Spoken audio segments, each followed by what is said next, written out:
Нашего героя, который, кажется, спит, погрузившись в свои мечты, будет его друг детства, который дает ему лист бумаги, чтобы он заполнил его как можно скорее. Время на исходе. Он быстро заполняет информацию и передает ее учителю. Учитель быстро просматривает все бланки и находит один, на котором не написано ни одного имени. Саджи понимает, что это должно быть он, так как он торопится заполнить бланк. Поэтому он поднимает руку и сообщает учителю, что это он. Учитель читает его бланк и обнаруживает, что на нем написано Twin Tails Club. Она как-то странно смотрит на него и задается вопросом, что происходит у него в голове. Другие ученики тоже смотрят на него как-то странно, из-за чего Саджи становится неловко, и он пытается спрятаться в какой-нибудь норе. Позже Саджи и Айка возвращаются домой, когда она дразнит его за то, что он написал клуб сказок-близнецов на школьном бланке. Саджи умоляет ее остановиться, так как он и так уже достаточно смущен, что заставляет Айку издеваться над ним еще больше. Она даже дразнит его, выставляя на показ свои хвостики-близнецы, что выводит его из себя и приводит к драке между ними. Однако Айка хорошо натренирована и легко уклоняется от его атак и даже умудряется ударить его несколько раз. Чтобы избежать неловкости, Саджи говорит ей, что он был снисходителен к ней только потому, что она девочка. Но это не сработает с Айкой, которая знает, что у него есть, он халатно относится к его тренировкам и ругает его. Она также советует ему продолжить тренировки в дадзё ее дедушки, чтобы он лучше овладел боевыми навыками. Как раз в этот момент заходит мать Саджи и хвалит их дружбу. Она также приглашает Айку на ужин, дразня его за то, что он так близок с ее сыном. Это заставляет Айку краснеть и покорно кивать, как цыпленок, клюющий семечки. После того, как она уходит, Саджи спрашивает Айку, почему она красная, что приводит Айку в бешенство, и она снова начинает издеваться над ним за то, что он помешан на двух хвостах. Пока они припираются друг с другом, неизвестная беловолосая женщина, кажется, преследует их. Позже в неизвестном темном переулке земляничный близнец, кажется, убегает от чего-то. Она, кажется, в панике и запыхалась, но все равно не останавливается. Тем временем наша парочка только что покончила с едой и разговаривает о клубе Twin Tails. В отличие от предыдущих случаев, они, похоже, настроены очень серьезно и думают о том, как воплотить этот план в жизнь. Как раз в тот момент, когда они разговаривают, незнакомая седовласая женщина, кажется, пристально смотрит на них, читая свою газету. Саджи сообщает ей, что сегодня они закрыты, но женщина протыкает дырку в газете и продолжает смотреть на них. Саджи впадает в панику и начинает играть с двумя хвостиками Айки, чтобы расслабиться. Айка так пристально смотрит на него, что он останавливается и отпускает их. Незнакомая женщина достает маленькое устройство из-под своих дынь и, ухмыляясь, подходит к Саджи и спрашивает, можно ли ей сесть рядом с ним. У Саджи нет никаких проблем, поэтому она все равно садится и смотрит на него. Увидев ее огромные книги, Саджи приходит в восторг, что заставляет Айку ревновать. Поэтому она спрашивает женщину, в чем дело. Женщина смотрит на Айку, а затем на ее плоскую грудь и улыбается, называя ее загадкой. Это оскорбляет Айку, когда она приходит в ярость и набрасывается на нее. Саджи останавливает их ссору и спрашивает женщину, кто она такая и с какой целью пришла сюда. Она говорит ему, что ее зовут Туре и что ее цель подарить ему этот браслет. Она показывает ему браслет и хочет, чтобы он его носил, но Айка советует Саджи не делать этого, так как это очень подозрительно и может привести к плохим последствиям. Однако Турель пытается вести себя как невинная девочка и даже предлагает дать ему все, что он захочет. Саджи смотрит на ее красивые пышные волосы и думает, как бы она выглядела с двойным хвостом. Слишком рано она ошибается в своих действиях и дарит ему свои красивые пышные дыни, чтобы он мог их потрогать. Но Айка останавливает ее и просит не делать ничего плохого ее подруге детства. Тарел начинает уставать от их глупости и понимает, что их время истекло. Поэтому она достает свое устройство и нажимает на нем несколько кнопок, которые переносят их в другое место. Жители Ака узнают это место и понимают, что оно находится в 20 минутах езды от их дома, и все же они добираются сюда за считанные секунды. Она смотрит на Турель как на чудовище и спрашивает, кто она на самом деле. Но прежде чем Турель успевает что-либо сказать, их взгляды падают на близняшку-земляничку, которая лежит без сознания, и даже ее фирменные хвостики-близнецы исчезли. Это расстраивает Саджи, поэтому Турель объясняет ему, что если Саджи откажется носить браслет, все хвостики-близнецы в мире исчезнут. Это шокирует Саджи, и он не хочет, чтобы такое случилось, поэтому соглашается носить браслет. Как раз в этот момент они слышат крики людей и обнаруживают группу инопланетных существ, похожих на ящериц, нападающих на людей. Они захватывают девочек с двумя хвостами и несколькими энергетическими шарами и крадут их любовь к двум хвостам с помощью своей машины. Тарел сообщает им, что этих инопланетян зовут Алюминионы, и что они поклялись уничтожить всех двух хвостов в мире. Алюминионы нападают на людей и продолжают захватывать всех, у кого есть два хвоста. Они даже добрались до маленькой девочки с двумя хвостами, но босс алюминиевой ящерицы находит ее слишком милой и просит своих подчиненных устроить для нее диван. А сам топит ее мягкими игрушками и плюшем. Как раз в этот момент Алюминион сообщает боссу ящерицы, что они поймали идеального двуххвостого и вернули его обратно. Босс ящерицы смотрит на арену и запоминает ее двуххвостые, поэтому он решает забрать их у нее. Однако арена просит их прекратить то, что они делают, и приказывает им также отпустить маленькую девочку. Однако босс ящерицы просит ее заткнуться и крадет ее двойной хвост с помощью их технологии. Увидев это, Саджи приходит в крайнюю ярость и спрашивает Турела, как остановить ее. Она указывает на браслет на его запястье и сообщает ему, что решение зависит от него. Она нажимает на браслет и активирует его, что превращает Саджи в девочку с двумя хвостиками. Саджи Саджи смотрится в зеркало и находит себя очень милым. Он стоит перед алюминиями и просит их прекратить свои темные делишки и вернуть все хвостики-близнецы, которые они украли. Однако босс ящериц потерялся в облике хвостика-близнеца Саджи и не слушает его тявканье. Саджи пытается привлечь его внимание, так что он наконец уделяет ему немного внимания и объясняет, что они делают это ради своего священного повелителя. Это приводит к ссоре между ними обоими, поскольку Саджи узнает, что его трансформация дала ему огромные силы ценой его пола. Борьба продолжается некоторое время, поскольку они оба используют свои лучшие приемы, но в конце концов используя силу сюжетной брони. Наш герой успешно победил босса ящеров и его приспешников.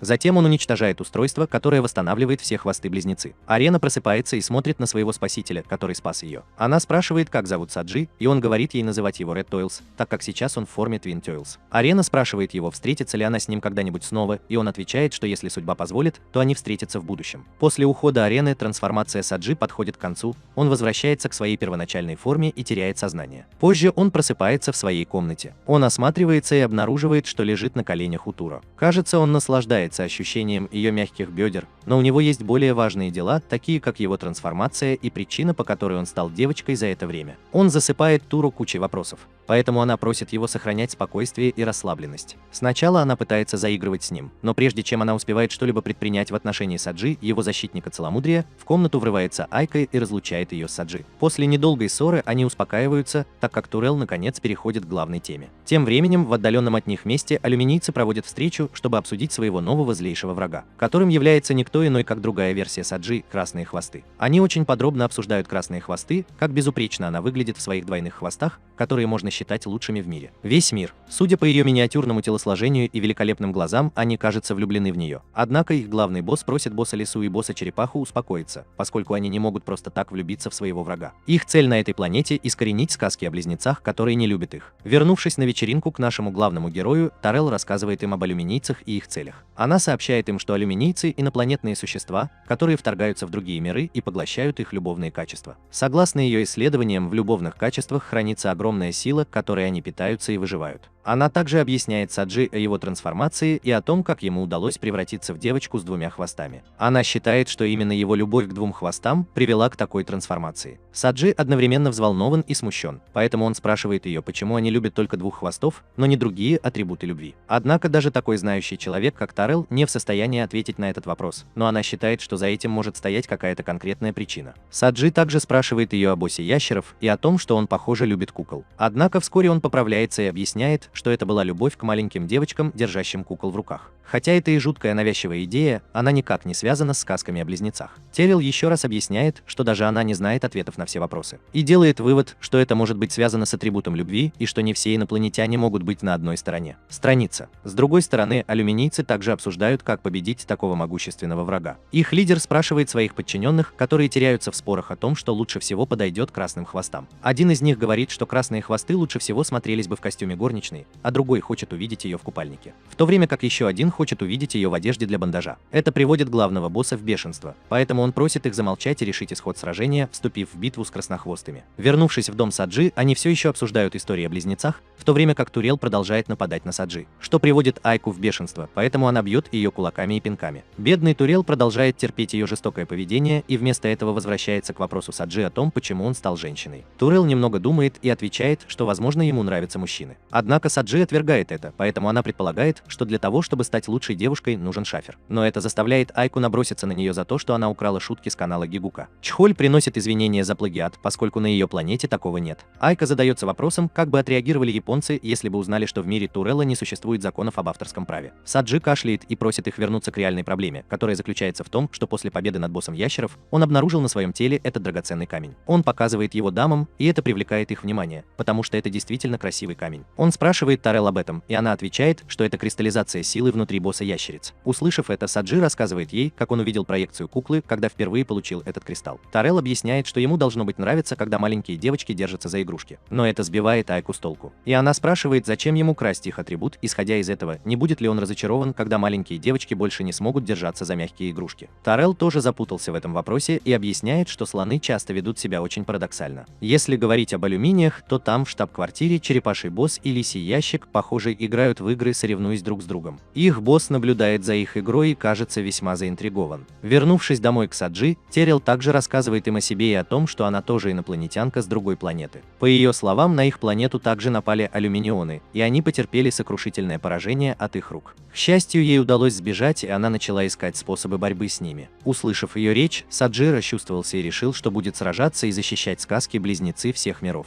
Он даже поклялся восстановить ее планету точно так же, как на днях восстановил сказки-близнецы арены. Однако Тарел объясняет ему, что, к сожалению, это невозможно, так как срок возмещения ущерба составляет всего 24 часа. Саджи разочарован и выражает свое сожаление, но Турел не возражает и вместо этого просит его защитить других людей, чтобы та же трагедия никогда не повторилась. Однако все они не знают, что мама Саджи слушала их и, кажется, была очень взволнована. В комнате Турел рассказывает Саджи и Эке о строительстве базы под зданием, чтобы у них была оперативная база, где они могли бы обсудить, как победить своего заклятого врага. Как раз в этот момент в комнату врывается мама Саджи и прерывает их разговор. Саджи был шокирован и испугался, когда спросил, слышала ли она что-нибудь. Она объяснила, что слышала все, и что он знаменитый персонаж, о котором все говорят по телевизору. Она также рассказала ему, что для нее это было давней мечтой. Она всегда хотела дочь, которая стала бы знаменитостью, поэтому, когда он родился, она была очень расстроена. Хотя она и хотела иметь еще одного ребенка, в условиях нынешней экономики даже воспитание одного ребенка обходится чрезвычайно дорого. Она проклинает капиталистов за то, что они разрушают мир, и продолжает объяснять свой сон. Она даже разрешает Турелу построить базу под домом и дает ему все разрешения нападать на Саджи, когда она захочет. Это очень злит Айку, и она жалуется маме Саджи, но вместо этого все, что она получает, это глубокий вздох и выражение бесконечного разочарования на лице. Она выражает свое горе из-за того, что дала ей все шансы, но так и не смогла лишить Саджи девственности. Она бы лишила девственности своего сына, если бы не тот факт, что это морально неэтично. Так вот почему она оставляет это дело Турел, которая, кажется, очень заинтересована в своем сыне и даже имеет такие детородные бедра, чтобы родить прекрасных внуков.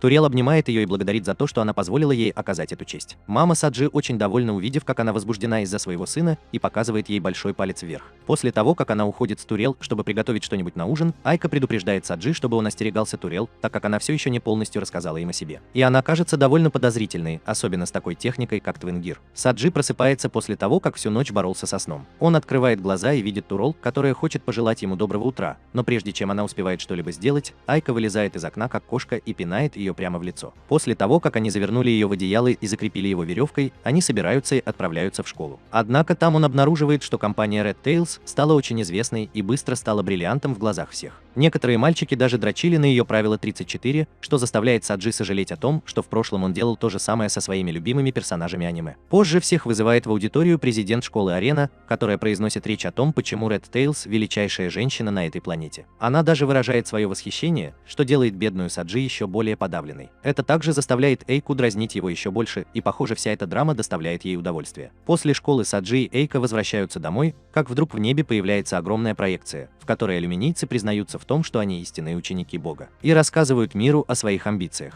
Саджи, который наблюдает за ними снизу, приходит в ярость и клянется уничтожить их, чтобы Twin Tails продолжали существовать на этой планете вечно. Как раз в этот момент звенит его браслет. Это звонок из Турола. Она рассказывает ему о том, что в средней школе, расположенной чуть дальше от них, появился алюминий. Она дает им координаты и просит Саджи позаботиться о них. Она также дает ему код для трансформации в его форму Twin Tails, который он использует, чтобы превратиться в милашку пирожка и улететь сражаться с алюминием. Через некоторое время он прибывает на место и сражается с алюминием, защищая двух хвостатых, которых он очень любит. Девочки замечают его и начинают просить сфотографироваться, закрывая его своими телами. Бедный Саджи хочет сбежать, но у него нет другого выхода, кроме как отдаться этим сумасшедшим фанаткам. Сбежав от жаждущих девочек, он возвращается домой, где Тарел уже закончила свой проект и ведет их под дом, чтобы продемонстрировать всю базу во всей ее красе. Они заходят внутрь через лифт. Затем она проводит Саджи, его маму и Айку на экскурсию по секретной базе. Она демонстрирует технологии, демонстрируя свой интеллект, но ее игнорируют, так как группа слишком занята изучением удивительных технологий другого мира. Она кашляет и просит их внимания, когда группа отвлекается от своего увлечения и становится смущенной. Турел сообщает, что хотя секретной базы достаточно для выполнения всех необходимых операций, реальная проблема заключается в количестве двуххвостых истребителей, которыми они располагают. Даже несмотря на наличие дополнительных двуххвостых истребителей, Туреллу до сих пор не удалось найти подходящего кандидата. Она действительно нашла одного, но очень жаль, что она паршивое яблоко, чрезвычайно жестокая, и ей нельзя доверять. Как раз в этот момент вся база начинает звенеть, когда Торрелл направляется к своей главной системе управления и нажимает несколько кнопок, которые отображают алюминиевые элементы на экране. Саджи понимает, что в его случае настало время героя или героини, и немедленно трансформируется, чтобы телепортироваться к месту происшествия. В течение некоторого времени Саджи в одиночку выполняет все миссии и защищает людей от террора алюминийцев, что привлекает к нему много внимания со стороны средств массовой информации по всему миру. Весь мир, он стал знаменитостью в глазах каждого, и куда бы он ни пошел, бесчисленное множество глаз следят за ним. Одна из них — президент школы Ирина, которая является его сумасшедшая поклонницей и человеком, по уши влюбленным в него. Она просматривает все его видео на нескольких экранах, когда у нее в голове возникает вопрос. И она спрашивает своего секретаря о просьбе, которую кто-то подал для создания в школе есть клуб сказки-близнецов. Ее секретарша ответила, что это было отложено, так как никто не согласился стать их консультантом. Марина некоторое время думает, а затем просит свою секретаршу принести ей этот бланк позже. Тем временем Саджи с удовольствием просматривает свои видео по всему интернету, что злит Айку, так как она ревнует к другим девушкам за то, что они так близко прикасаются к нему на видео. Саджи пытается объяснить, что это не его вина и тот факт, что на видео он в форме девочки, так что технически это так и есть. Нет, пытаясь смириться с реальностью, и Саджи, и Айка принимают этот ответ и двигаются дальше. Позже на секретной базе Айка жалуется Туолу, что Саджи ведет себя странно и к тому же становится немного самовлюбленным. Слишком рано пытается успокоить ее, объясняя, что это всего лишь фаза. Но вместо этого она демонстрирует видеозапись того, как Саджи заходит в ванную, что заставляет Айку краснеть, когда она спрашивает Турелла, какого черта у нее вообще есть камеры в ванной. Турелл не отвечает на ее вопрос и вместо этого сообщает ей, что Саджи задавал ей вопросы о том, что произойдет, если он попытается снять свой костюм во время трансформации. Это заставляет Айку мысленно представлять всевозможные сцены, когда она пытается поговорить с Туреллом о том, насколько морально неправильно наблюдать за кем-то в ванной. Но выражение ее лица и глаза говорят совсем о другом. Однако они разочарованы, когда Саджи превращается в девочку, и вместо того, чтобы трогать себя или делать что-то странное, он просто играет со своими двумя хвостиками. Девочки странно смотрят на него через камеру, так как не могут поверить, что мужчина может быть таким тупым. Террилл замечает, что Айка тоже играет со своими хвостиками-близнецами и спрашивает ее, не ревнует ли она, что приводит и без того разъяренную Айку в еще большую ярость. Поскольку она собирается ударить ее, Турелл уже подготовил бота для борьбы с Айкой, но это тоже не сработало, и она получила по заднице. Позже, когда она обедала с Саджи, она пожаловалась ему на жестокую плоскогрудую гориллу, которая постоянно ее избивает. Как бы Саджи не хотелось сказать ей о проблеме с навыками, он сдерживается, так как Турелл много для него сделал. Они непринужденно болтают, когда внезапно звонит аварийный сигнал тревоги Турелла и сообщает ей об атаке со стороны алюминия. Группа спускается вниз на базу и подтверждает местоположение, в то время как Саджи превращается в своего милашку Пэти и телепортируется прямо на место. Саджи открывает глаза и обнаруживает себя на цветочном поле, где его уже поджидает алюминион. Он приветствует Саджи так, как будто был его давним любовником, и выражает ему свою любовь.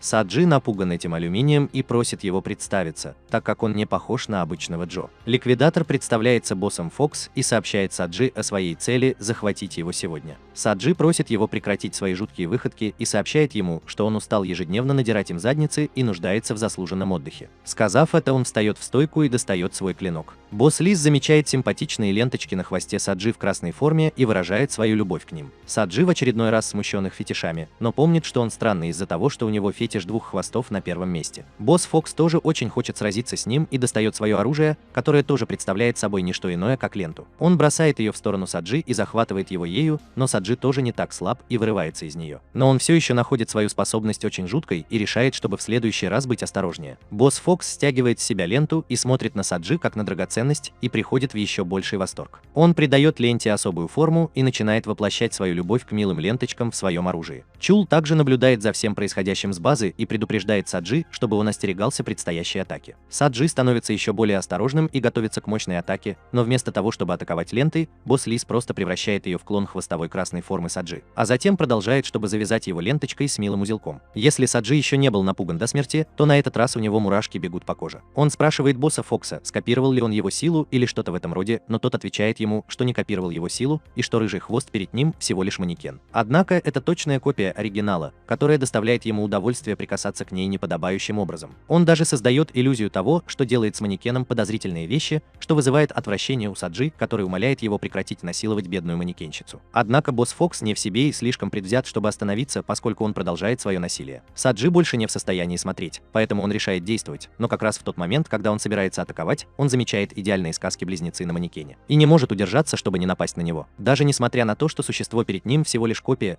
он все равно не может напасть на такую красивую девушку с такими выдающимися двумя хвостами. Босс Лис тоже удивлен, когда сообщает Саджи, что неудивительно, что он самый настоящий сказочный рыжий. Сказав это, он снова захватывает Саджи своей лентой, и на этот раз тот даже не может вырваться, и его связывают как подарок в канун Рождества. Тем временем на базе Айка больше не может смотреть это и просит Турела что-нибудь с этим сделать. Однако Турел ничего не может сделать, так как у нее нет ни ракет дальнего радиуса действия, чтобы атаковать, ни какой-либо супер крутой силы. Единственное, что может противостоять этим монстрам, это двойное снаряжение, но, к сожалению, парень, у которого оно есть, уже находится в затруднительном положении. Услышав слово «двойное снаряжение», Эйкер вспоминает о других двойных снаряжениях, которые были у Тарел, поэтому она просит ее отдать одно из них ей, чтобы она могла победить этот жуткий инопланетянин, обожающий ленты. Однако Турел неохотно отдает ей это, потому что она сделала это для человека с большими книгами, но, к сожалению, у Ака этого нет. Акер помнит, как Турел сказала Саджи, что кандидатом в ее представлении была плоскогрудая жестокая горилла, что еще больше разозлило ее, когда она избила Турела. Получив взбучку, Турел достает двойную передачу и спрашивает Эку, избила бы она ее, если бы она не отдала ее Саджи.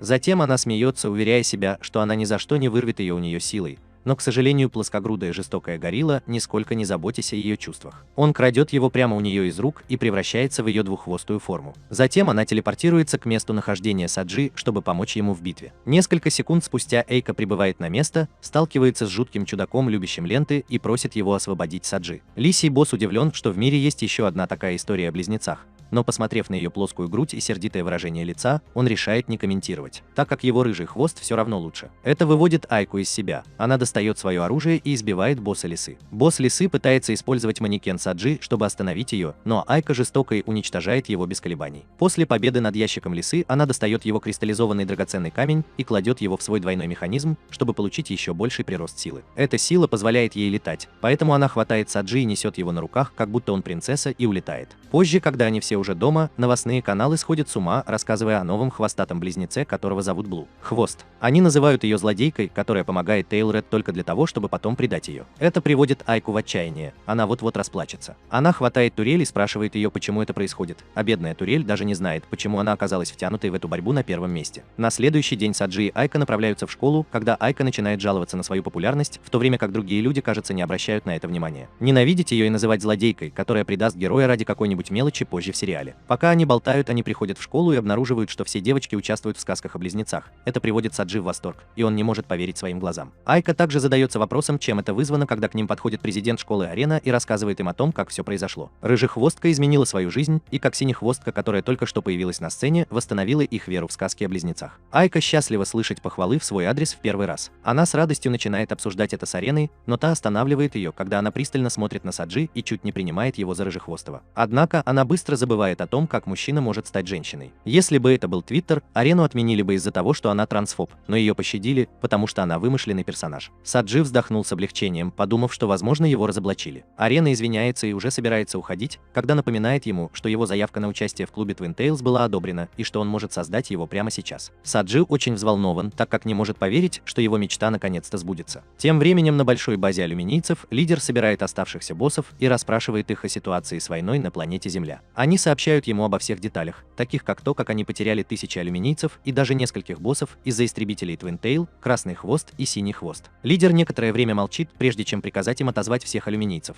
так как подобные боевые действия приведут к гибели еще большего числа их людей. И это может перерасти в войну на истощение, которую они не смогут вынести. Вместо этого он спрашивает, не хочет ли кто-нибудь из боссов отправиться на Землю и уничтожить дуэт Twin Tails. Босс Свон встает и просит лидера позволить ему пойти и сразиться с этими двумя. Лидер соглашается на его просьбу, но перед этим он хочет проверить его, достоин ли он пойти и сразиться с этим дуэтом. Тест — это осенняя игра в стиле Хари, в которой главный герой должен выбирать определенные диалоги, чтобы разблокировать разные концовки с каждой девушкой. Босс Лебедь пытается вступить в бой, но, к сожалению, его решимость слишком слаба, и в итоге он побеждает не во всех из них, что приводит к разочарованию лидера в игре. Его так, что в конце концов он решает сделать это сам. Он просит их собрать всех оставшихся приспешников, которые у них есть, и ведет их, чтобы покончить с этой войной раз и навсегда. С другой стороны, Айка принимает душ, когда осматривает свою грудь и задается вопросом, не выросла ли она немного, но вместо этого она обнаруживает всего лишь несколько мышц. Она такая плоская, что даже у некоторых парней тело крупнее, чем у нее. Она разочарована и продолжает принимать душ, так что, по крайней мере, от нее не пахнет дурно, когда вдруг раздается звонок ее двойной передачи. Турел сообщает ей о вторжении алюминия. Эйка просит ее немного подождать, чтобы, по крайней мере, она могла принять душ, так что Саджи приходится выходить одному и разбираться с этим. Сам разберись в ситуации. Саджи прибывает на место и ничего не находит. Как только он теряет бдительность, на него нападает главарь со своим большим мечом. К счастью, Саджи достаточно достаточно быстр и блокирует его атаку своим крошечным мечом, в результате чего начинается бой на мечах между двумя взрослыми мужчинами с фетишем двух хвостов. Лидер хвалит сообразительность Саджи и решает сразиться с ним честно. Он представляется лидером священной армии, единственным боссом драконов. Саджи удивляется и спрашивает его, что такое дракон. Босс драконов говорит ему, чтобы он провел этими шариками по своему лицу. Саджи приходит в ярость и начинает безумно нападать на него, но босс драконов слишком силен и легко справляется с ним. Эйка также прибывает на место происшествия, чтобы помочь, когда она спрашивает босса драконов об их цели нападения на планету, которая так сильно любит двуххвостых. Когда он глубоко любит их, босс драконов объясняет, что это вопрос между звеньями пищевой цепочки, так что в этом нет никакой морали. Вместо этого он рассказывает им, что однажды он тоже сражался с женщиной в синем костюме. Но в отличие от Эйки, у которой более плоский мозг, чем у людей, которые верят в плоскую землю, у этой женщины был большие дыни, очень твердые и тяжелые. Айка в шоке и спрашивает его, где именно, на что он отвечает, что сражался с ней в одном из предыдущих миров. Эта женщина была героиней своего мира, но, к сожалению, именно из-за нее планета была уничтожена. Ее личность породила любовь к Twin Tails и людям, что сделало ее мишенью для алюминийцев, которые искренне желают этого. Ака не может поверить, что они сражаются впустую, потому что пока Twin Tails остаются на этой планете, эта война будет продолжаться. Однако Саджи просит ее избавиться от своих иллюзий и сосредоточиться на реальности. Он говорит Айке, что не хочет жить в мире, где больше нет сказок о близнецах. Вместо того, чтобы посмеяться над ним, босс драконов хвалит его за искреннюю любовь к сказкам о близнецах и считает его равным себе. Как раз в тот момент, когда они собираются продолжить борьбу, появляется Турул в маске. Она представляется как двуххвостка в маске, однако от нее не исходит никакой особой силы. Босс драконов узнает в ней женщину, с которой он когда-то сражался, и спрашивает, куда девается ее огромная энергия. Она говорит ему, что отказалась от своей силы. Она произносит эмоциональную речь о своей любви к Twin Tails и о том, как она не хочет, чтобы этот мир тоже потерял свою любовь. Это вдохновляет Саджи, который воодушевляется и готовится вступить в бой с боссом драконом. Босс-дракон тоже взволнован и приказывает всем 800 своим приспешникам атаковать их. Саджи просит Айку разобраться с ними, пока он сражается 1 на 1 с боссом-драконом. Битва продолжается, пока они продолжают сражаться. В то время как Айка уничтожает всех маленьких миньонов, она истощается и падает, оставляя все Саджи. Саджи тоже получает по заднице, но затем он использует свою сообразительность, чтобы победить босса-дракона и выиграть битву. Однако он также очень измотан, поэтому тоже падает. Однажды Саджи играл со своими пушистыми хвостиками-близнецами в своей красной форме, когда Айка поймала его с поличным. Поэтому, чтобы защитить себя, он оправдывается, что писал материал для клуба «Хвостики-близнецы», поэтому ему пришлось преобразиться. Айка не купилась на его оправдание и уже достаточно разозлилась, но Тарел делает все еще хуже, когда дразнит ее, что это единственное качество, которое нравилось Саджи. В его глазах она больше того не стоит, потому что он уже несколько дней не играл с ее хвостиками-близнецами. Чтобы выплеснуть свой гнев, она просто бьет Тарелла, и тот вышвыривает ее за пределы дома. Позже Айка только что победила черепашку Алюминиона, которая была влюблена в симпатичных девушек в купальниках. Победив его и забрав его кристаллизованный драгоценный камень, она возвращается в свою первоначальную форму и отправляется обратно в школу вместе с Саджи. В школу заходит женщина в костюме горничной и представляется их новому учителю Макото. Затем она начинает знакомить с новым учеником, который переводится в другую школу, и оказывается, что это никто иной, как наш любимый беловолосый беспризорник Тур. Она знакомится с родственниками Саджи и сидит с ними в классе. Позже группа направляется в свою клубную комнату, что наконец разрешено школьным советом. Они хотят зайти внутрь, но внезапно появляется Турель и предупреждает их, чтобы они не заглядывали внутрь, пока она не закончит настраивать обстановку. Пока Саджи и Айка ждут внутри, Арена вместе с новым учителем подходит к ним и спрашивает, могут ли они осмотреть клубную комнату. Однако Айка и Саджи останавливают их, так как Туол все еще наводит порядок, а пока они пытаются отвлечь их внимание, болтая с ней о клубной комнате. Учительница рядом с ней в костюме горничной. Арена сообщает им, что это ее старшая горничная, которая пришла в школу в качестве учителя, чтобы стать консультантом клуба сказок. Саджи и Айка поражены и благодарят ее, ее за это, так как это помогло им. В этот момент Тура также приглашает их войти внутрь, так как она закончила все готовить. Они садятся вместе в клубной комнате, где Арена внезапно начинает задавать Саджи вопросы о Twin Tails. Сначала Саджи приходит в замешательство, но затем понимает, что это может быть тестом с ее стороны, поэтому он начинает говорить о том, как сильно он любит Twin Tails, и что это его единственная мотивация для жизни в этом мире. Кончит настраивать обстановку. Пока Саджи и Айка ждут внутри, Арена вместе с новым учителем подходит к ним и спрашивает, могут ли они осмотреть клубную комнату. Однако Айка и Саджи останавливают их, так как Туол все еще наводит порядок, а пока они пытаются отвлечь их внимание, болтая с ней о клубной комнате. Учительница рядом с ней в костюме горничной. Арена сообщает им, что это ее старшая горничная, которая пришла в школу в качестве учителя, чтобы стать консультантом клуба сказок. Саджи и Айка поражены и благодарят ее за это, так как это помогло им. В этот момент Тура также приглашает их войти внутрь, так как она закончила закончила все готовить. Они садятся вместе в клубной комнате, где Арена внезапно начинает задавать Саджи вопросы о Twin Tails. Сначала Саджи приходит в замешательство, но затем понимает, что это может быть тестом с ее стороны, поэтому он начинает говорить о том, как сильно он любит Twin Tails, и что это его единственная мотивация для жизни в этом мире. Арена сбита с толку его ответами и не знает, что ответить. Прежде чем она успевает что-либо сказать, ее взгляд падает на браслет Саджи, и она нажимает на него. Саджи в шоке и сразу же закрывает его, когда Арена советует ему не носить аксессуары в школе, даже если это точная копия браслета хвостатого Реда, так как это противоречит правилам. Сказав это, она выходит из комнаты вместе с учителем. После того, как она уходит, Саджи вздыхает с облегчением и яростно спрашивает Тарел, как Арена могла увидеть браслет, когда она уверяет его, что без трансформации никто не смог бы его увидеть. Тарел сообщает ему, что обычно она не должна была этого видеть, но после того, как на нее напал алюминий, и она сама стала настоящим двуххвостом. Возможно, у нее появилась способность видеть это. Тем временем на главной базе алюминийцев босс Воробей начинает беспокоиться,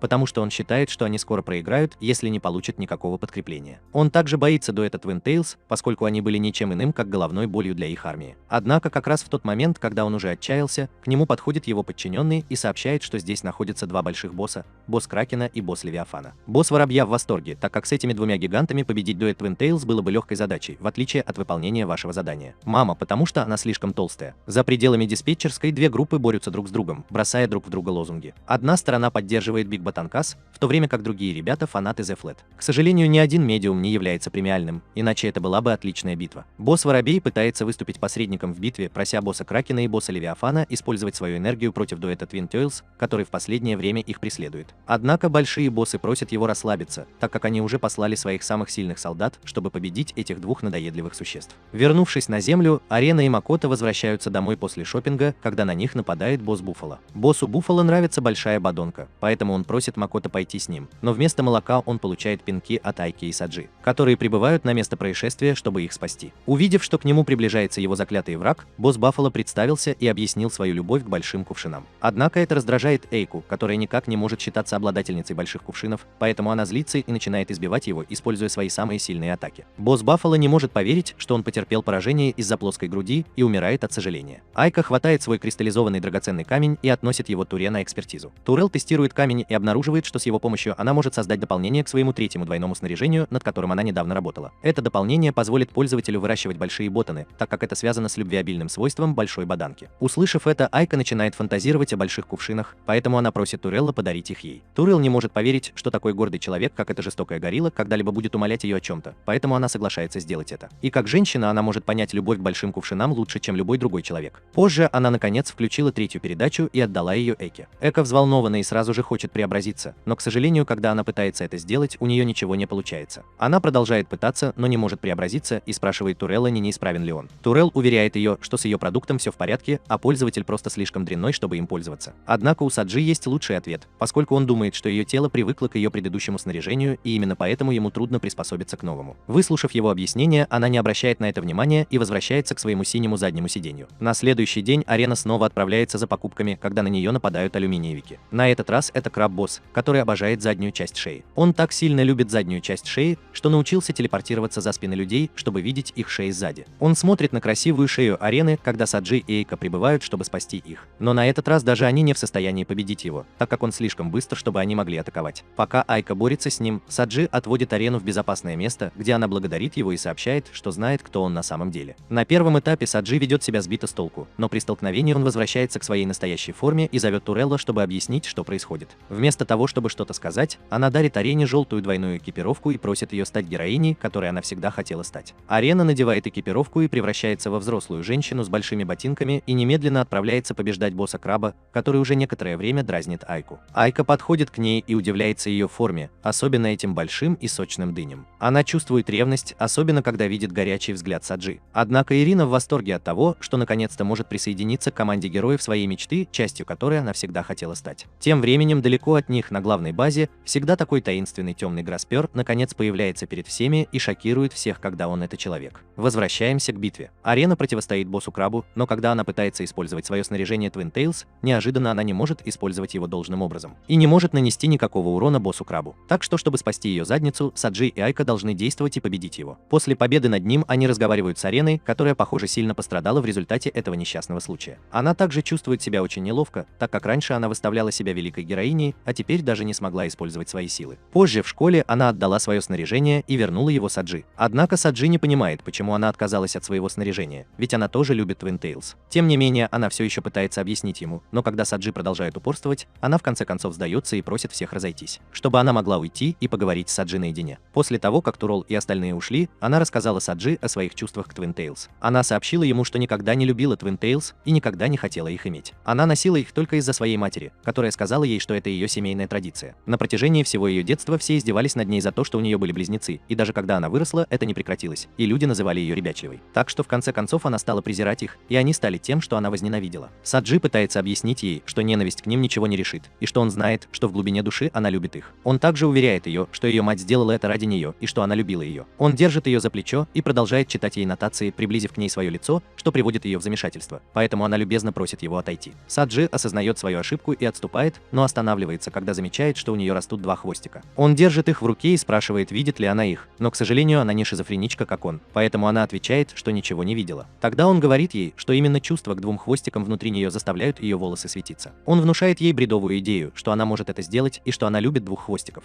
В конце концов, Арена поддается его уговорам и соглашается принять экипировку Twin Tail, а также решает бороться за справедливость и защищать Twin Tails. Эйка и другие возвращаются и поздравляют ее с возвращением любви к Twin Tails. Но настоящая проблема все еще остается. И она заключается в том, что в отличие от Айки и Саджи, которые были хорошо обучены с детства, Арена всегда была хрупкой принцессой на протяжении всей своей жизни. Так вот почему Саджи решила позволить ей пройти специальную тренировку, чтобы узнать больше о ее способностях и о том, как правильно их использовать. Но как раз в тот момент, когда они собираются отправиться на тренировку, их двойные механизмы предупреждают их о том, что два потенциальных босса проводят встречу в случайное местоположение. Айка просит их пройти специальную подготовку и уверяет, что она сама справится с боссами, и в этом нет ничего страшного. После того, как они все расходятся по своим местам, Саджи просит Арену преобразиться, что она и делает, и принимает свою форму с большим бюстом. После этого Тарел приказывает Саджи схватить большой камень и бросить его в Арену. Арена в шоке и говорит им, что она не сможет этого сделать, но Тарел произносит мотивирующую речь, чтобы подбодрить ее, а Саджи хватает гигантский камень и бросает его в Арену. Вместо того, чтобы превратиться в мясной паштет, Арена взрывается сквозь гигантский валун, как будто это бумага, что серьезно шокирует Саджи и даже Тарелла, который ее создал. Арена, которая только что использовала свои силы в первый раз, приходит в экстаз от того, что переходит в режим стервы, который позволяет ей использовать свои способности. На 100%, но недостатком является то, что ей приходится сбрасывать свою тяжелую броню, чтобы показать своего гиганта. Тем временем Айка прибывает в убежище двух боссов, которые являются никем иным, как боссом Кракена и боссом Левиафана. Они удивлены, увидев здесь Айку, особенно Левиафан, который является поклонником женщин с плоской грудью. Но Кракен, с другой стороны, ненавидит плоскую грудь и не уважает Айку, что приводит ее в ярость. Но прежде чем она успевает что-либо сделать, он хватает ее своими щупальцами и убеждается, что она не плоская, в состоянии двигаться. Айка зовет на помощь, так что Саджи и остальные получают ее сигналы и немедленно приходят, чтобы спасти ее. Но как только они прибывают, оказывается, что Айка уже жестоко избила одного из них, пока тот не сдался. Причина ее ярости заключалась в том, что Кракен продолжал целиться в ее плоскую грудь, которая была ее единственной уязвимостью, поэтому она так разозлилась, что перешла в режим бешенства и набросилась на Кракена. Однако после этого у нее совсем не остается сил, так что в конце концов она теряет сознание. Арена решает позаботиться о Левиафане, так как хочет проверить свои недавно приобретенные способности. Она переходит в режим стервы, когда Саджи хвалит ее и просит показать себя ему. Она становится совершенно дикой и уничтожает Левиафана, который не может поверить, что его победила женщина с большими сочными дынями. Как раз в тот момент, когда они думают, что все кончено, перед ними появляется их настоящий враг – Темный Хвататель. Темный Хвататель ошибочно принимает Саджи за турель, так как это снаряжение принадлежало ей в прошлом. Она представляется и рассказывает им о своей силе, которая выглядит очень знакомой для их снаряжения Twin Tails. Темный захватчик сообщает им, что это ее снаряжение Twin Glasses, которое сочетает в себе особенности очков и Twin Tails. Затем она спрашивает Саджи, которую она ошибочно приняла за турель, помнит ли она ее, но Саджи не знает, как ответить. Поэтому турель просит его скопировать ее и просто сказать то, что она говорит.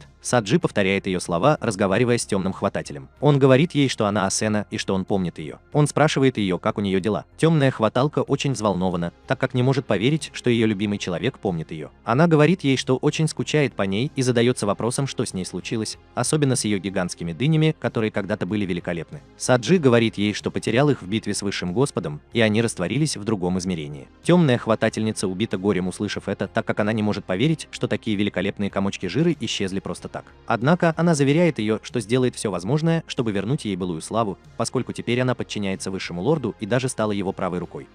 Она также приглашает ее присоединиться к ним, но Саджи отвергает ее и сообщает, что они никогда не присоединятся к Высшему Господу. Темный захватчик разочарован, но она сообщает им, что вернется снова, но в следующий раз она будет врагом. Но прежде чем она сможет уйти, она просит Саджи дать свой номер телефона, но Саджи оправдывается тем, что у него нет телефона в этом этом мире, что разочаровывает темного захватчика, так что она просто уходит. После того, как она уходит, все встают и расписываются, так как ситуация становится еще более сложной. Тем временем на главной базе темная хватательница вызывает своих приспешников и отдает им несколько приказов от своего имени. В диспетчерской босс Воробей обсуждает с другими алюминиями сложившуюся ужасную ситуацию. Даже два их сильных босса погибли от рук трех хвостатых близнецов. Если двух было недостаточно, то теперь есть еще и третий. Они изучают свои движения, чтобы узнать больше о своих навыках. Способности Желтохвоста очень просты. Она похожа на тьму из Коносубы. Чем больше страдает ее репутация, тем сильнее она становится. Она мазохистка, которая наслаждается стыдом. Пока они обсуждают это, перед ними появляется темная хватательница и просит их пойти с ней, так как она хочет, чтобы отныне все в боссе слушались ее команд. Один из алюминиевых боссов становится слишком заносчивым и решает бросить ей вызов, но его уничтожает ее смертельный вздох. Видя ее способности, все по-настоящему боятся, так как понимают, что с ней лучше не связываться. После общения со всеми она просит ввести код друга, но все слишком напуганы, поэтому придумывают случайные отговорки. Она насмехается над ними и уходит, направляясь обратно в свою комнату. Там она переодевается в обычную одежду и ведет себя как эмо-сучка, которая весь день жалуется, что у нее нет друзей. В повестке ее просят вести себя как обычно, чтобы она могла завести друзей, иначе у нее не будет друзей всю жизнь. С другой стороны, у наших героев срочная встреча из-за их встречи с темным захватчиком. Они не могут поверить, что теперь им придется сражаться с другим человеком,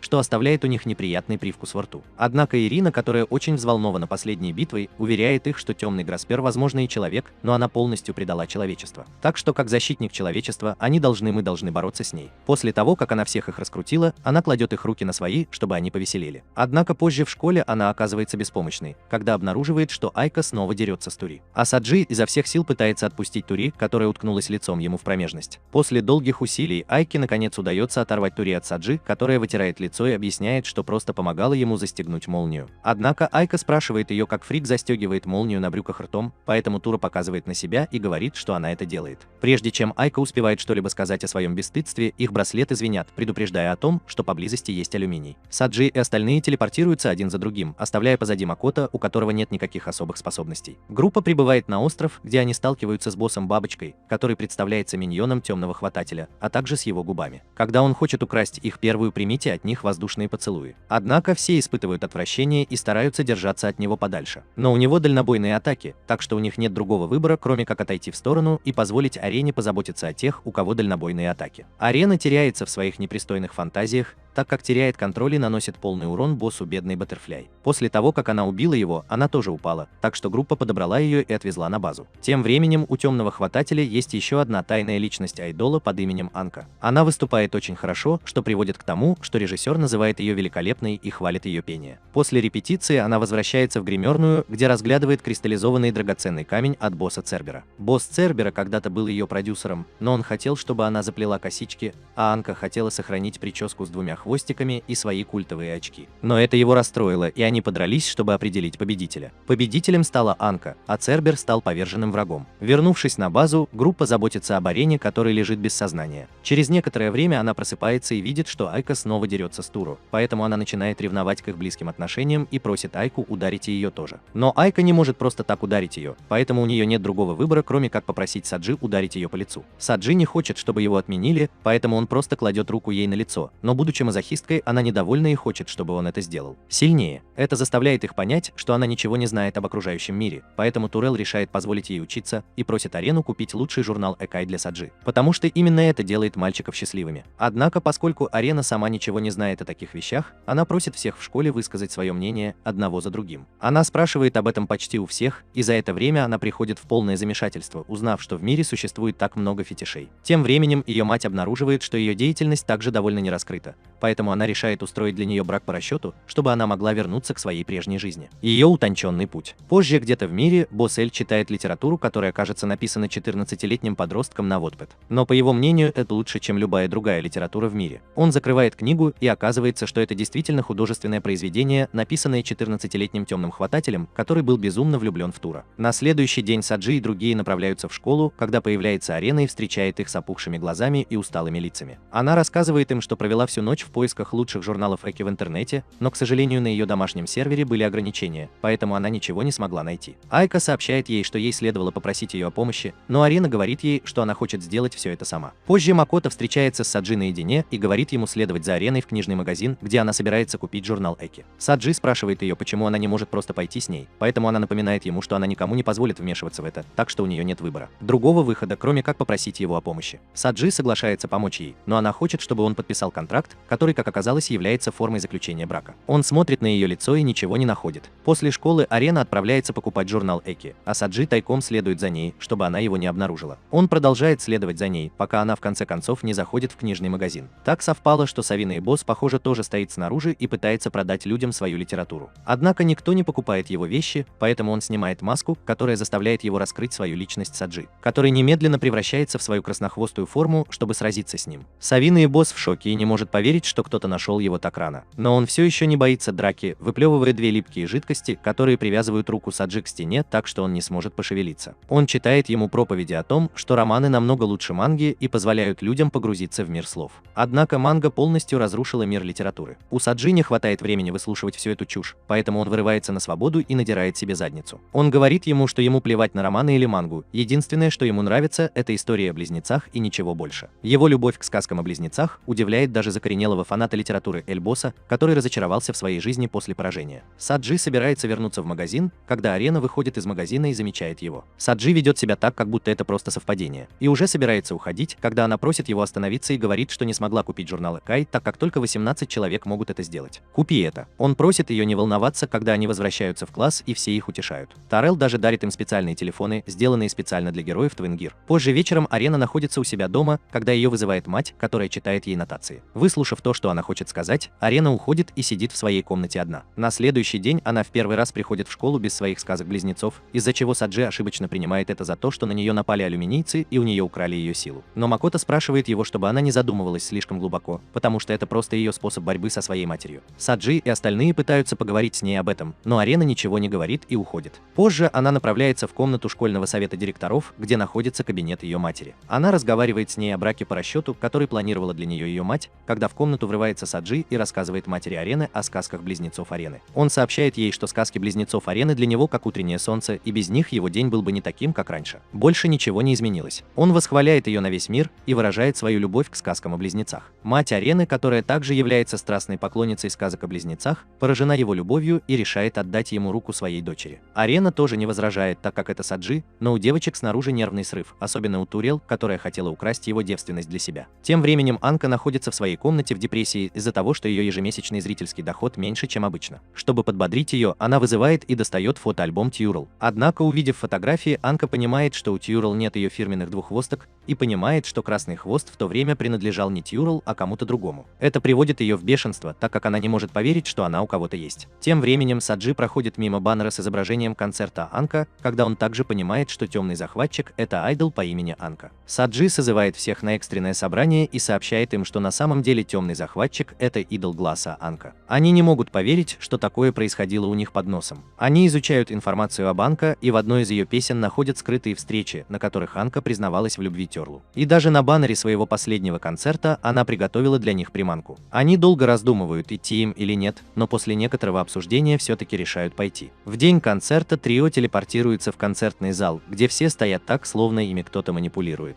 У всех троих мурашки бегут по коже, когда они смотрят на публику, танцующую на пальце Анка. Взгляд Анка падает на них, и она подает знак начинать представление. Как раз в этот момент Анка появляется позади них, что приводит их в шок. Они спрашивают ее, настоящая ли она, а потом спрашивают, кто это на сцене. Анка указывает на верхнюю часть зала, где ее механический призыв, похоже, проецирует бездействующую Анка через голографический проектор. Группа хвалит ее мозг за такое мышление, но они не могут поверить, что аудитория слишком глупа, чтобы распознать это, и задаются вопросом, действительно ли очки ослепили ее. Их слова оскорбляют Анка, которая обожает очки, так как она называет Саджи самым большим лжецом и презренным человеком за то, что он украл у нее инструмент. Саджи не понимает, о чем она говорит. Анка понимает, что больше не может контролировать свой гнев, поэтому она телепортирует их наружу и занимает свою позицию против них. Ее первый удар по Саджи был тяжелым, так как он врезался спиной в стену и в итоге разрушил ее. Увидев эту арену, Айка становится серьезной, когда они встают перед Саджи, чтобы защитить его. Однако даже их объединенные усилия не сильно помогают Анка, так как она легко справляется с ними без особых усилий. Саджи тоже пытается вернуться, но она хватает всех троих своими светящимися щупальцами и пытается заставить их страдать. После того, как они некоторое время пользовались электрошокером, она достает очки из ниоткуда и сообщает им, что это постоянные очки, которые ухудшают зрение и приводят к почти полной слепоте. Саджи говорит ей не делать этого, так как это было бы в вечном аду. Но Анка слишком зла для его понимания и подходит еще ближе, и просто когда она уже собирается надеть их, появляется Турул и просит ее остановиться. Она просит Анка оставить все позади и заключает ее в объятия. Она также просит ее снять броню, и Анка подчиняется без каких-либо вопросов.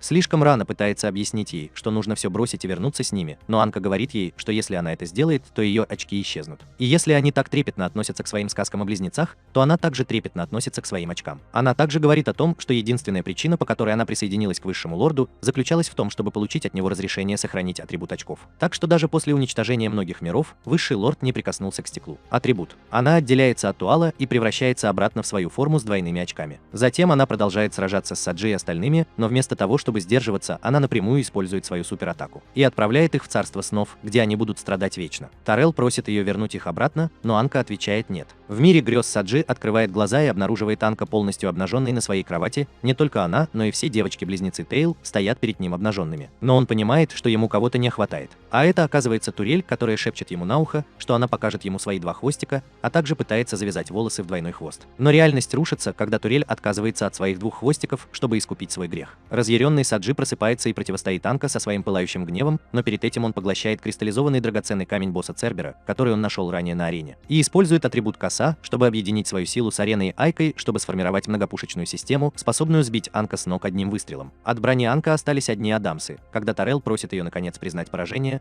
но Анка сообщает, что теперь она победит, так как призывает своего меха-призывателя. Но вместо того, чтобы сражаться с ними, меха-призыватель просит их стать ее друзьями. Анка смущается, когда подходит к Саджи вплотную, целует его в губы и наносит QR-код на его лицо. Девочки в шоке и не могут поверить, что его первый поцелуй забрала случайная девушка. Анка просит, чтобы ее вызвали в Мекку, чтобы забрать ее, но перед этим она сообщает Турел, что больше не любит ее, и что ее новая любовь — Сауджи. На главной базе Анка направляется в дадзё босса Паука, который хочет сразиться с тремя хвостами-близнецами. Анка разрешает ему это, а также спрашивает, есть ли у него опыт в поцелуях. Босс-паук сообщает ей, что у него такого опыта нет, поэтому она поддакивает ему, говоря, что поцеловала Рыжехвостого, он же Саджи. Вернемся на землю. Саджи и Айка направляются в школу, когда она рассказывает ему о поцелуе с Анка. Арена, которая идет позади них, тоже очень любопытен, поэтому Саджи уверяет их, что ничего страшного не произошло, так как он был в форме двух хвостов. А поцелуи между девочками обычное дело и просит ее сделать это. Просто считай это приветствием. Пока они болтают, они направляются в клубную комнату, где Турел сообщает им о нападении алюминиевиков в соседней школе для девочек. Троица немедленно трансформируется и телепортируется в то место, где они находят босса-паука, стоящего перед двумя девочками. Одна из которых признается, что он мальчик, и солгал о том, что он девочка. Однако другая девочка не возражает и говорит ему, что все равно любит фембоев.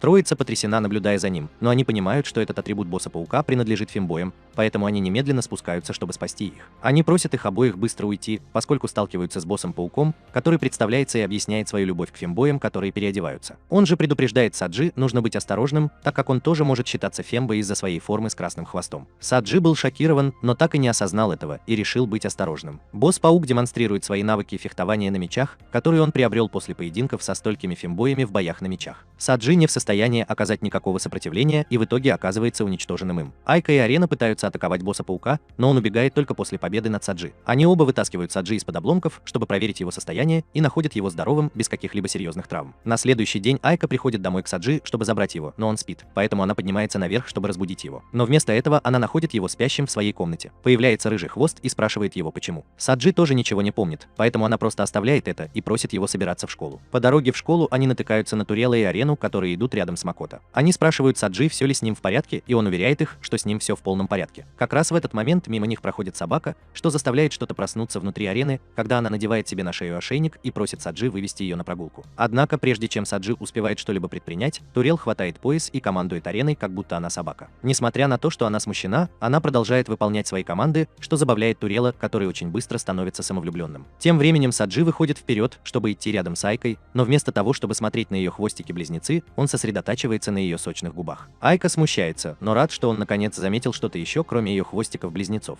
Она задается вопросом, расцвело ли что-то в его сердце после того, как он поцеловал Анка в последний раз. Позже в классе Саджи снится Анка, которая пытается поцеловать его, но он останавливает себя и гонится за своим рыжим хвостом. Сон заканчивается, и он просыпается, возвращаясь домой с Айкой. На следующий день Айка снова направляется к дому Саджи, чтобы забрать его, но его мама говорит ей, что она все еще спит, и вместо этого просит ее пойти и разбудить его. Айка поднимается наверх, чтобы разбудить его, но на этот раз она обнаруживает, что вместо того, чтобы быть в форме рыжего хвоста, он полностью превратился в девочку. Саджи не может в это поверить и немедленно проверяет себя в зеркале, когда он потрясен, обнаружив, что превратился в женщину. Как и у любого другого мужчины, его первым побуждением было прикоснуться к своим ладоням, поэтому он делает это, и это кажется настоящим. Ака созывает всех на еще одно экстренное собрание, объясняя всем, что произошло, вместо того, чтобы волноваться. Мама Саджи взволнованной напоминает Саджи, что если бы его отец был здесь, он бы очень гордился им. Саджи хочется плакать, потому что он не понимает, что с ним происходит. С другой стороны, ему хочется пописать, но он слишком боится идти в туалет. Тура и Арена вызвались пойти и помочь ему, но Саджи отказывается и продолжает держаться. Айка бьет его по голове, отводит в туалет и учит делать это по-женски. После того, как все будет сделано, им придется заняться и делами школы. Арена предлагает записать Саджи в качестве временного ученика, пока он окончательно не восстановит свою мужскую форму. У Саджи нет другого выбора, кроме как сделать это, поэтому он одевается в школьную форму и отправляется в школу как девочка. Там все в шоке и недоумевают, откуда взялась такая красивая девушка, как он. Бедный Саджи заплакал бы, если бы услышал их внутренний монолог. Тем временем на главной базе босс-паук проходит курс обучения в глубоководных водах. Он оставляет все в руках своих доверенных подчиненных. Позже в клубной комнате они получают уведомление о алюминиевой атаке, и троица отправляется на их уничтожение. Прибыв на место, они сталкиваются с боссом-червем, который изо всех сил старается овладеть атрибутом Фембой своего главного босса-паука. Айка слишком напуган червем, поэтому Саджи решает оставить его в покое и просит Арену держаться в стороне. Арена стоит в стороне, как верный щенок, пока Саджи в одиночку сражается со скользким и мерзким червем. Однако, в отличие от своих обычных боев, Саджи не может должным образом использовать свою силу и в итоге оказывается избитым червем. В конце концов, у Айки нет другого выбора, кроме как преодолеть свою фобию и спасти его. Саджи разочарован в себе и решает лечь на землю, так как хочет остаться один. Там его навещает Анка, которая говорит ему, что разочарована в нем за то, что он такой слабый. Позже ночью Саджи купается в одиночестве, погруженный в свои мысли, когда приходит Айка и помогает ему как следует вымыться. Она даже в первый раз распускает его хвостики, отчего у него возникает ощущение, что он потерял что-то важное. После мытья посуды Айка помогает ему высушить волосы и собирается завязать их, когда входит Турел и отдает ей два аксессуара, которые она использовала в прошлом для завязывания волос. Ее волосы. Айка использует эти аксессуары, чтобы завязывать волосы в два хвостика. Саджи нравится эта прическа, и это заставляет его осознать, что за всю свою жизнь он многого не знал о двух хвостиках. Ночью Саджи пытается уснуть, когда ему звонит Тал и сообщает, что произошла алюминиевая атака и что Арена и Эко все еще спят. Саджи уверяет ее, что он разберется с проблемой, когда отправится на место и найдет там улиточного босса. Как все и ожидали, Саджи не смог нанести никакого существенного урона и в итоге снова получил по заднице. К счастью, Арена и Айка приходят ему на помощь и спасают его, победив босса-улитку, но перед смертью он сообщает им, что босс-паук вернется с еще более сильными силами. Во время тренировки босс-паук выходит из воды и сгибает свое тело, сбрасывая свой старый скелет, чтобы показать новую лучшую форму внутри. Затем он хватает свой верный меч и наносит удар, чтобы испытать свою мощь. Тем временем Саджи сидит в своей комнате в полном унынии. После недолгих размышлений у него наконец появляется хоть какая-то мотивация, и он направляется в ванную, чтобы принять ванну и причесаться. Но он не привык к таким длинным волосам, поэтому он их растрепывает и портит. В конце концов, Айка должна помочь ему правильно уложить их. Позже он пытается завязать волосы в два хвостика, но в итоге снова все портит.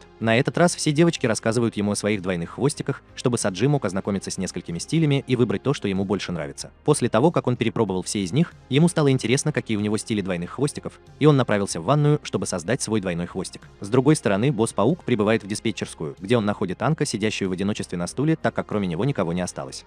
Анка просит его победить Краснохвоста в полную силу. Это очень удивляет босса-паука, так как он думает, что она любит ее, так как это был ее первый поцелуй. Но Анка уверяет его, что он может просто набраться сил, так как ей не нужна слабая невеста. Получив приказ, босс-паук отправляется на землю и, стоя на самом высоком здании в Токио, клянется небесам, что превратит всех в девчачьих фембоев с двумя хвостами. Он вызывает ветер и молнию, которые превращаются в ураган, и любой, кто попадает под его влияние, теряет свою мужественность и становится женоподобным парнем. Террел находит находится на базе, когда получает новости, и шокированы тем, что на них напал еще более сильный босс-паук, и на этот раз он также серьезно влияет на мир. Арена и Ака просят пойти и сразиться с ним, так как Саджи все еще занят поиском своего идеального стиля в рассказе о близнецах. Арена и Ака прибывают в здание и сталкиваются с боссом-пауком, который сообщает им, что он уже не тот, что раньше. Он сообщает им о своей новой форме и имени Арак, и просит называть его Арак-босс. После недолгой болтовни он становится серьезным и начинает драться с ними. Его скорость слишком высока, чтобы Арена и Эко могли среагировать, поэтому он избивает их, не имея возможности что-либо сделать. Однако они знают, что не могут сдаться, поэтому они снова встают и объединяют свои силы, чтобы сразиться с ним. Но, к сожалению, это все равно того не стоит. Босс Арака разделяется на двух клонов, чтобы атаковать их по отдельности. Пока Арена и Айка получают по заднице от босса Арака, наш главный герой расчесывает волосы и пробует разные прически. В конце концов, он останавливается на своих обычных двойных хвостах в форме красного хвоста и решает остановиться на этом. Затем он немедленно получает предупреждение от Тала, поэтому направляется на базу и узнает о ситуации. Недолго думая, он трансформируется и запрыгивает в телепортатор, чтобы телепортироваться в нужное место. Прибыв на место, он сразу же сталкивается с боссом Арака, но разочаровывается в Саджи, заметив, что его аура все еще хаотична и полна сомнений. Он даже утверждает, что может разбить его броню одним ударом, что приводит Саджи в ярость, когда он прыгает, чтобы напасть на него. Но, к сожалению, он даже утверждает, что может разбить его броню одним ударом. Он слишком слаб и мало что может сделать. Иракский босс решает, что ему пора покончить с этим, и нападает на Саджи, в результате чего тот уничтожает свой меч. Саджи думает, что это конец для него, так как он близок к тому, чтобы сдаться, но затем внезапно его затягивает в сон, где он встречается со своими хвостатыми близнецами. Истории о близнецах напоминают ему о его сомнениях и проясняют их для него. Они объясняют ему, что эти сомнения – не что иное, как иллюзии. Они также объясняют, что он ошибочно принимает свою любовь к сказкам о близнецах за любовь к женщинам. Это убеждает его, что это разные вещи, и что ему не нужно путаться между ними и просто выбирать что-то одно. В конце концов, это напоминает ему, что это всегда будет с ним, когда они пожмут друг другу руки, чтобы заключить сделку. После пробуждения от этого странного сна, Саджи чувствует себя невероятно сильным, так как он легко оттесняет босса Арака без особых усилий. Видя его усилия, босс Арака тоже становится серьезным и начинает использовать всю свою мощь. Он призывает на помощь своих клонов и натравливает их на Саджи, но ему легко удается контратаковать, убив их всех одновременно. Используя дым, создаваемый клонами, Арах атакует Саджи, чтобы незаметно напасть на него, но Саджи уже предсказал его ход, поскольку он отлично противостоит ему. Они продолжают обмениваться ударами и привыкают к уровню силы друг друга. Однако они оба понимают, что должны закончить эту битву в последнем финальном поединке, поэтому они оба трансформируются в свои окончательные формы. Аксессуары Twin Tail, подаренные ему Тареллом, становятся для него дополнительным бонусом, который он использует для улучшения своего текущего снаряжения. Он называет это восходящей цепью и на короткое время становится чрезвычайно мощным. Саджи даже достает свои двойные мечи, что дает ему преимущество над Араком, у которого только один меч. С другой стороны, Арак также концентрирует всю свою силу на атаках мечом, когда начинается битва на мечах между любовником Фимбоя и самим Фимбоем. Однако после того, как Тура понимает, что это затягивается, она сообщает Саджи, что ему нужно поторопиться, так как трансформация слишком нестабильна и закончится через 20 секунд. Саджи уверяет ее, что ему этого достаточно, поскольку он становится еще более безумным в своих атаках и обрушивает на босса Арака достаточное количество атак, пока он больше не сможет сдерживаться и не взорвется, оставив после себя прекрасный взрыв, который превратит всех Фимбоев в мужественных мужчин. Саджи тоже приходит в норму, когда в изнеможении падает на грудь Туролу. Она нежно обнимает его и гладит по голове. С другой стороны, Ханка счастлива, что ее невеста тоже так хорошо справилась, и желает ему прощания, уходя с алюминиевой базой, чтобы вернуться и запустить новый проект. Поручение для высшего повелителя. После того, как все вернулось на круги своя и угрозы от алюминионов больше нет, группа задается вопросом, вернется ли их жизнь в нормальное русло. Но Тарелл уверяет их, что даже если у них не будет врагов, которые мешают им любить Твин Тейлза и наслаждаться жизнью,